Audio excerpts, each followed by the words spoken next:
बोलो जयकारा, बोल मेरे श्री गुरु महाराज की जय। सौभाग्यशाली गुरुमुखो, प्रहलाद भक्त छोटा सा बालक था। न तो उसके हाथ में कोई हथियार था, न ही धन का बल था। उसे केवल अपने इष्ट देव प्रभु परमात्मा का आधार था।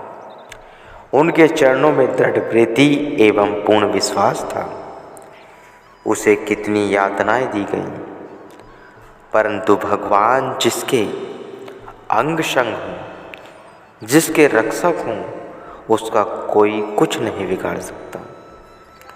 हिरण्यकश्यप ने प्रहलाद को जान से समाप्त कर देने के लिए क्या क्या यत्न न किए हैं।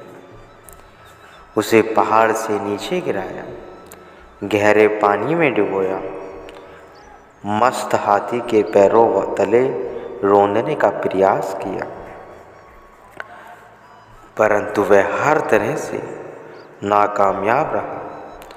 फिर उसने अपनी बहन होलिका की गोद में उसे अग्नि की लपटों में जलकर भस्म हो जाने के लिए बिठा दिया।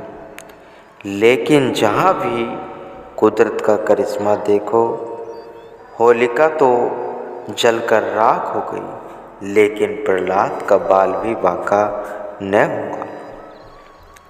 सब तरह से मायूस होकर जब उसने प्रहलाद को गर्म खंभे से बांधना चाहा, तो प्रभु ने वहाँ स्वयं प्रकट होकर हिरण्यकश्यप का संहार कर दिया। भक्त शिरोमणि हनुमान जी ने जब रावण की लंका में आग लगाई तो सारी लंका भस्मीभूत हो गई, लेकिन एक विभीषण के घर को आँच न आई।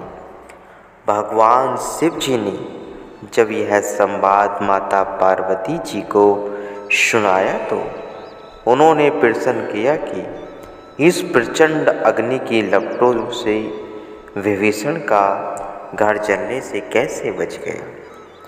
भगवान शिव जी निज मुख से वर्णन करते हैं, ताकर दूत अनल जेहि सिरजा, जरा न सो तो तेहि कारण गिरजा। जिस भगवान का वह भक्त था, आग भी उसी भगवान की बनाई हुई है, इसलिए आग ने उस भक्त के घर को अपनी लपेट में नहीं लिया। भक्त विभीषण एक तरफ था और सारी लंका एक तरफ, फिर भी अंत में विजय विभीषण के प्रेम व भक्ति की ही हुई। भगवान ने उसे लंका का महाराजा बना दिया। अधिकतर लोगों का झुकाव प्राय जगत की ओर ही होता है, अर्थात वे झूठ का साथ देते हैं और उनकी प्रत्येक कार्यवाही भक्तों के विरुद्ध होती है। वे हर प्रकार से भक्तों को कष्ट पहुंचाने की ही सोचते हैं। शुकराज जी को विष का प्याला पीने के लिए विवश किया गया।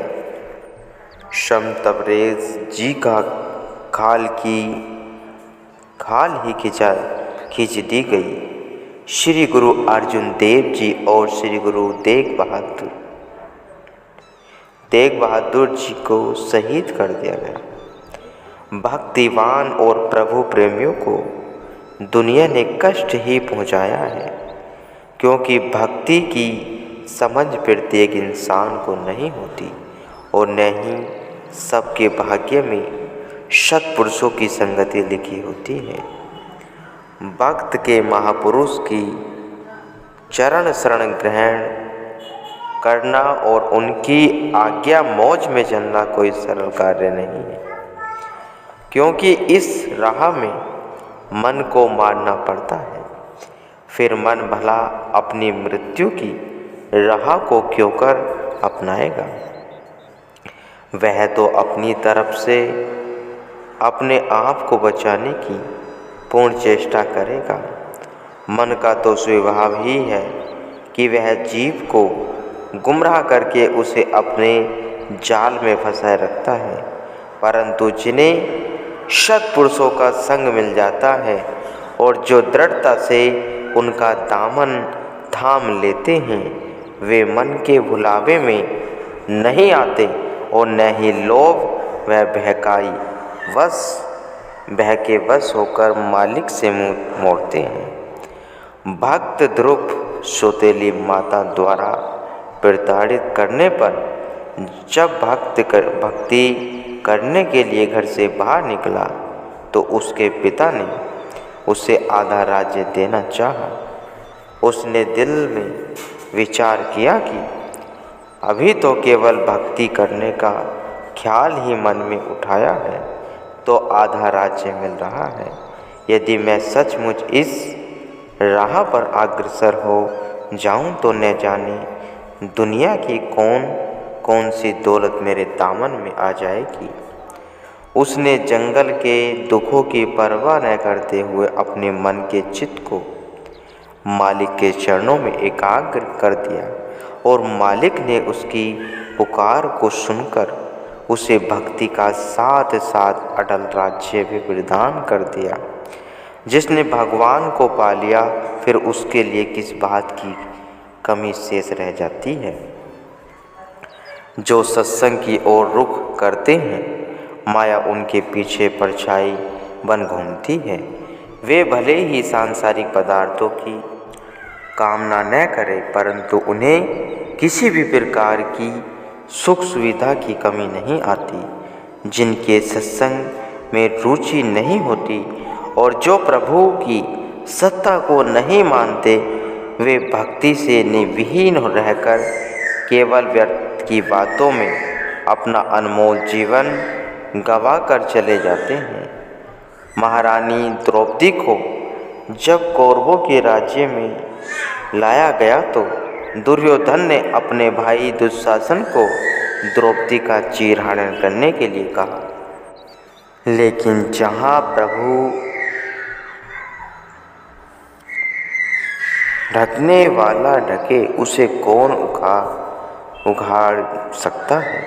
भगवान ने साड़ियों का इतना ढेर लगा दिया कि दुशासन अपना पूरा जोर लगाकर भी द्रौपदी का कुछ न बिगाड़ सका। भगवान अपने भक्तों की लाज स्वयं रखते हैं। नामदेव भक्त जी की प्रशंसा वह कीर्ति सुनकर उस समय के ब्राह्मण और काजी उनसे बहुत ईर्ष्या करते थे।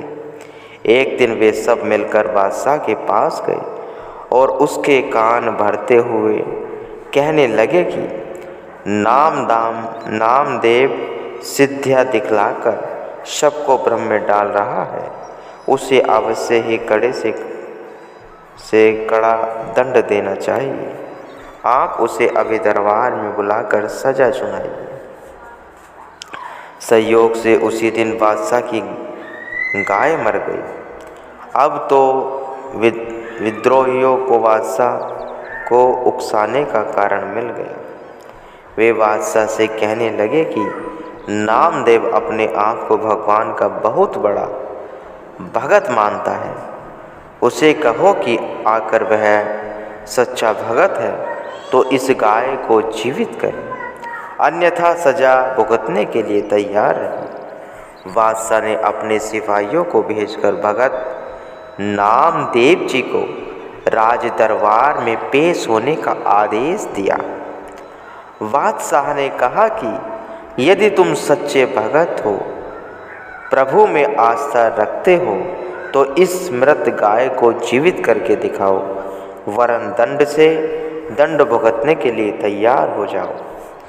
भगत नामदेव जी ने कहा कि मुझे अपने प्रभु पर पूर्ण विश्वास है कि वह सर्वशक्तिमान है और वह मुर्दे में भी प्राण भर सकता है। इतना कहकर भक्त नामदेव जी ने जैसे ही भगवान के चरणों में प्रार्थना की तो भगवान ने स्वयं प्रकट होकर फरमाया कि यदि तुम चाहो तो गाय को जीवित करके इन ब्राह्मणों को काजी के प्राण काजी के प्राण हर लूं। भगत नामदेव जी ने प्रभु को केवल गाय को पुनः जीवित करने की प्रार्थना की। गाय तुरंत उठकर पास खड़ी घास को खाने लग गई। यह देखकर बादशाह भगत नामदेव जी के चरणों में गिर पड़ा।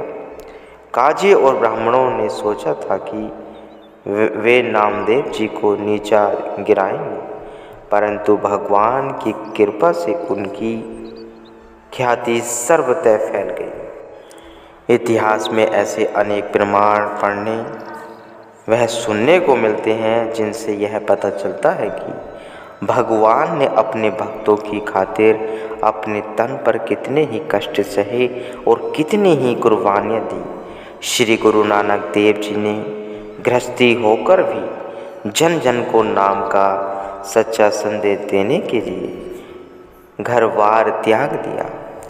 भक्तों को रूहानियत का लाभ पहुँचाने के लिए उन्होंने कितनी बड़ी कुर्बानी दी।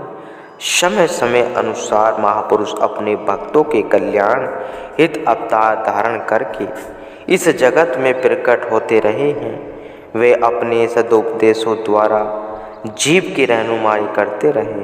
वे भक्तों को झूठी माया से सावधान करके उन्हें सत्य मार्ग प्राप्त करके अपने बंधनों से मुक्त कराने का जिम्मा उठाकर आते हैं और जीवन पर्याप्त इसी कार्य में संलग्न रहते हैं।